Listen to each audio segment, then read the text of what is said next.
Hello viewers, আজ আমরা class 4-এর English book অর্থাৎ বাটারফ্লাই বইটি যে রয়েছে সেই বইয়ের পেজ নাম্বার 101, 102 এবং 103 পড়ব এবং তার সঙ্গে যে সমস্ত অ্যাক্টিভিটিগুলি রয়েছে সেগুলো সলভ করব। তো চলো শুরু করা যাক।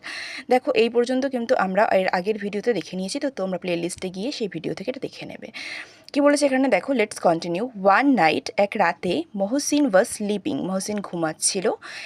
এ mild sound woke him up. Mild sound মানে হালকা একটা আওয়াজে তার ঘুমটা ভেঙে যায়। He saw a stranger in his room. তো তিনি দেখেন যে একজন অচেনা ব্যক্তিকে তার রুমে। Mohsin caught him stealing. তো মহসিন তাকে চুরি করতে ধরে ফেলে।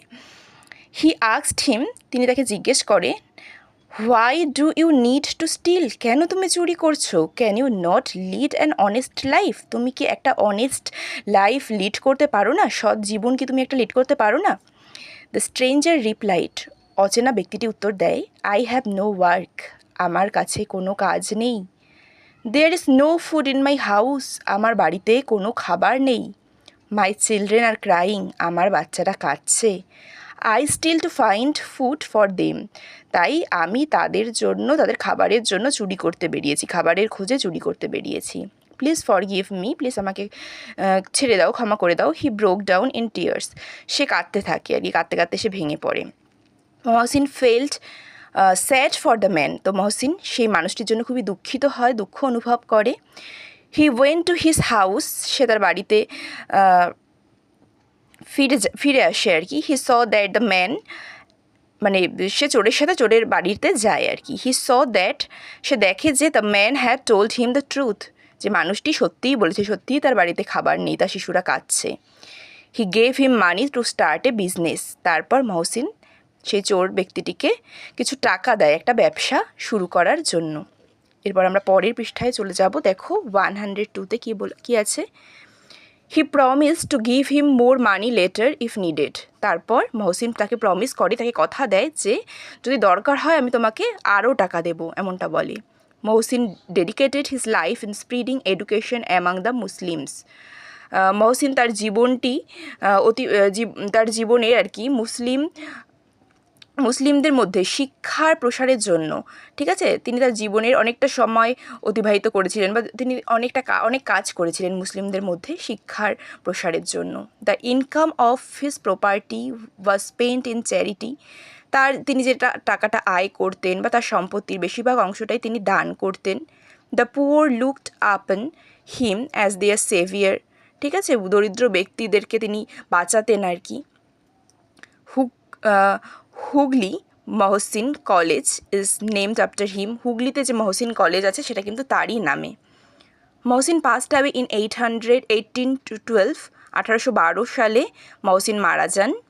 This great son of Bengal is still remembered with reverence, তো এই বাংলার এই মহান ব্যক্তিটিকে আমরা সম্মানের সঙ্গে আজও স্মরণ করতে পারি। তো এখানে কিছু ওয়ার্ড ট্রুপ দেওয়া আছে, যেমন স্ট্রেঞ্জার মানে কি আননোন পারসন, অচেনা ব্যক্তি। ডেডিকেটেড মানে কমিটেড, ঠিক আছে। Charity helping people in need, যাদের দরকার তাদেরকে সাহায্য করা মানে দান করা। Saviour a person who save somebody from a difficult situation, যে একজন ব্যক্তি, ঠিক আছে, যে মানে বিভিন্ন সিচুয়েশান থেকে প্রত্যেকে সেভ করে, তিনি হলো সেভিয়ার। আর রেভারেন্স মানে রেসপেক্ট বা সম্মান। অ্যাক্টিভিটি 5-এ দেখো কী বলেছে, arrange the following sentences in the correct order, put the numbers in the given boxes. এখানে কিছু সেন্টেন্স দেওয়া আছে যেগুলো উল্টো পাল্টা করে দেওয়া আছে, তো সেগুলো আমাদেরকে আমরা যে পড়াটা পড়লাম সেই পড়াটার ভিত্তিতে যে কোনটা আগে ঘটেছে কোনটা পরে ঘটেছে সেভাবে নাম্বার দিয়ে আর কি লিখতে বলেছে, ঠিক আছে। তো চলো শুরু করছি। এ নাম্বারে কী বলেছে, Mohsin felt sad for the man, Mohsin মানুষটির জন্য দুঃখ অনুভব করলো। He saw a stranger in his room, সে একজন অচেনা ব্যক্তিকে তার রুমে দেখলো। Mohsin was sleeping at night, Mohsin রাতে ঘুমাচ্ছিল। A mild sound woke him up, একটা হালকা আওয়াজে তার ঘুমটা ভেঙে গেল। Mohsin caught him stealing, Mohsin তাকে চুরি করতে ধরে ফেললো। তো প্রথমে ঘটেছিল কিন্তু মহসিন ঘুমাচ্ছিল রাতে, তাই তো, এটা হবে 1 number. Mohsin was sleeping at night, Mohsin রাতে ঘুমোচ্ছিল। তারপর কী হলো, একটা হালকা হালকা আওয়াজে তার ঘুমটা ভেঙে গেল। এ mild sound woke him up, এটা হবে 2 নাম্বারটা, হালকা আওয়াজে তার ঘুমটা ভেঙে গেল। এরপর হয়েছিল কি, he saw a stranger in his room, সে তার রুমে একজন অচেনা ব্যক্তিকে দেখেছিল। তারপর হয়েছিল Mohsin caught him stealing, Mohsin তাকে চুরি করতে ধরে ফেলেছিল। এবং সবশেষে মহসিন সব কথা শোনার পর Mohsin felt sad for the man, সেই মানুষটির জন্য মহসিন দুঃখ অনুভব করেছিল। ঠিক আছে, তো এরপর আমরা পরের পৃষ্ঠায় চলে যাব, মানে 103।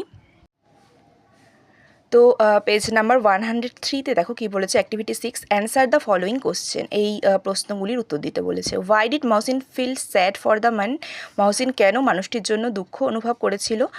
দেখো আমি অ্যান্সারটি লিখে রেখেছি তোমাদের সুবিধার জন্য। দেখো কি বলেছে, Mohsin felt sad for the man because the man had no work, no food, his children are crying for food. Mohsin সেই মানুষটির জন্য দুঃখ অনুভব করেছিল কারণ কি মানুষটির কাছে কোনো কাজ ছিল না, কোনো খাবার ছিল না, আর তার বাচ্চারা খাবারের জন্য কাঁদছিল।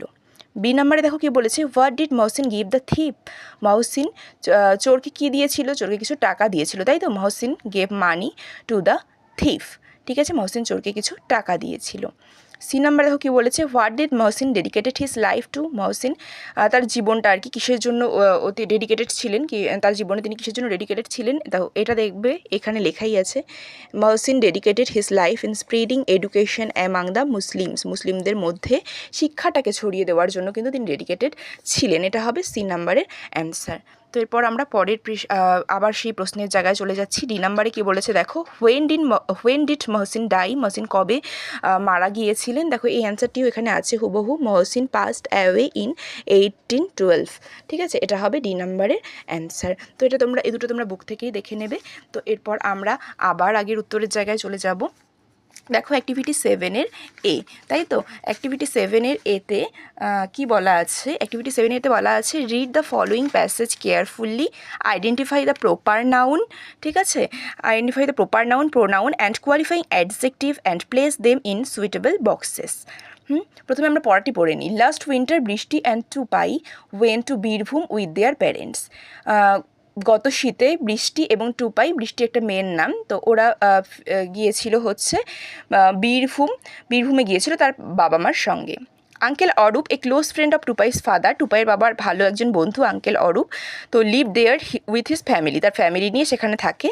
দে ট্রাভেলড বাই শান্তিনিকেতন এক্সপ্রেস, তারা শান্তিনিকেতন এক্সপ্রেসে করে ট্রাভেল করেছিল। ইন দ্য ট্রেনে করে they enjoyed beautiful songs sung by a baul, তারপর ট্রেনে করে যখন তারা গিয়েছিল একজন বাউল খুব সুন্দর গান গাইছিল, তো সেটা এনজয় করতে করতে তারা গিয়েছিল। ইট ওয়াজ অ্যান আনফরগেটেবল জার্নি, এটা একটা তারা কখনো ভুলতে পারবে, তাদের সর্বদাই মনে থেকে যাবে এরকম একটা জার্নি তাদের ছিল। ঠিক আছে, প্রপার নাউন মানে নামগুলো কী কী, প্রপার নাউনগুলো কী কী, তাহলে আছে দেখো এখানে আছে বৃষ্টি, BRI, এই যে অরূপ, হ্যাঁ, বৃষ্টি, টুপাই, এগুলো হলো প্রপার নাউন। বৃষ্টি, টুপাই, অরূপ, ঠিক আছে। তারপর আরও আছে যে বীরভূম, এটাও কিন্তু প্রপার নাউন, ঠিক আছে। বীরভূম, শান্তিনিকেতন এক্সপ্রেস, এই যে শান্তিনিকেতন এক্সপ্রেস,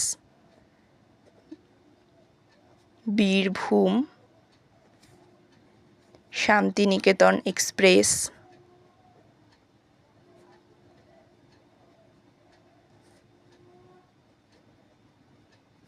এগুলো সব গেল প্রপার নাউন। এবার দেখো প্রোনাউন, প্রোনাউন কোনটা, নাউনের পরিবর্তে যেটা বসে সেটাই হলো প্রোনাউন, তাই তো। আমরা সবাই জানি যে নাউনের পরিবর্তে যেটা বসে সেটাই প্রোনাউন। তো এখানে কী কী প্রোনাউন আছে, এখানে কিন্তু আছে দেয়ার, তারপর আছে হিজ, দে, তারপর আছে ইট, এরপর আছে কোয়ালিফাইং অ্যাডজেক্টিভ। অ্যাডজেক্টিভ কী কী আছে, অ্যাডজেক্টিভ কিন্তু আছে ক্লোজ, বিউটিফুল, ঠিক আছে। তারপর আছে আনফরগেটেবল, আনফরগেটেবল, এগুলো গেল কোয়ালিফাইং অ্যাডজেক্টিভ। এবার কী বলেছে অ্যাক্টিভিটি 7-এর বিতে, অ্যাক্টিভিটি 7-এর বিতে দেখো আছে fill in the blanks with suitable preposition, preposition দিয়ে ব্ল্যাঙ্কসগুলো ফিল করতে বলেছে। I placed the vase on the table, তাই না, টেবিলের ওপরেই আমি ভাসটি রাখবো, টেবিলের নিচে তো আর না।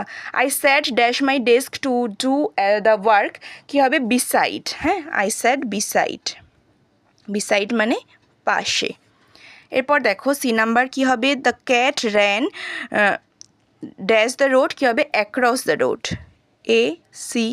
ACROSS, across the road. The river flows dash the bridge, the river flows under the bridge, ব্রিজের নিচ দিয়ে রিভার থাকে, তাই তো? ব্রিজটা থাকে রিভারের ওপরে, ব্রিজের নিচে থাকে রিভার। তো হয়ে গেল এটা। আজকে আমরা এই 103 পেজ পর্যন্তই সলভ করলাম। ভিডিওটি যদি তোমাদের ভালো থাকে অবশ্যই লাইক করবে এবং শেয়ার করবে, এবং আমার চ্যানেলের অন্যান্য ভিডিওগুলি দেখার জন্য অবশ্যই আমার চ্যানেলটিকে সাবস্ক্রাইব করে দেবে।